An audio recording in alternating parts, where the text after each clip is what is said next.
Imagine a life of perfect, sun-drenched success. A beautiful family, a thriving career, and a mansion in one of San Diego's most exclusive neighborhoods. Daniel T. Broderick III had it all, a golden boy whose future seemed limitless.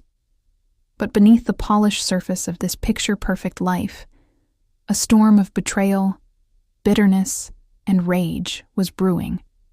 It was a storm that would culminate in a double murder that shocked the nation, a crime of passion and revenge that turned a dream life into a nightmare. This is the story of how a seemingly perfect marriage ended in a hail of bullets on a quiet Sunday morning, and how the calendar marked November 5th as the day a brilliant lawyer and his new wife met their brutal end. Before we dive into the full, chilling details of this case, take a moment to hit that like button, share this video with a fellow true crime fan, and subscribe to the Calendar of Crime so you don't miss future episodes. And let us know in the comments, what's the most shocking divorce story you've ever heard? Dan and Betty Broderick were the quintessential power couple of the 1970s. She worked to support him through medical and law school. He became a highly successful medical malpractice attorney. They had 4 children and lived a life of increasing luxury. But as Dan's career soared, Betty felt increasingly sidelined. The cracks began to show in 1983, when Dan hired Linda Kolkena, a beautiful, much younger legal assistant. Betty immediately suspected an affair, a suspicion Dan vehemently denied. This denial, coupled with his increasing emotional distance, began a psychological war that would last for years. In 1985, Dan finally filed for divorce. What followed was one of the most brutal and protracted divorce cases in San Diego history. Betty, feeling betrayed and financially devastated, lashed out. She vandalized Dan's homes, left obscene messages, and drove her car into his front door. Dan, using his legal expertise, fought back with restraining orders and financial maneuvers that left Betty feeling powerless and desperate. The divorce was finalized in 1989, but the emotional battle was far from over.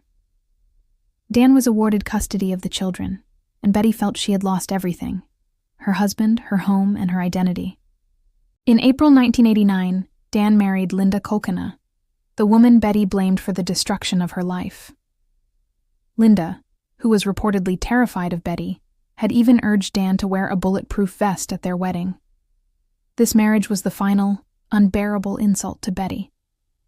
The months that followed were marked by increasing instability and rage. On the morning of November 5, 1989, Betty drove to Dan and Linda's home in the upscale neighborhood of Hillcrest.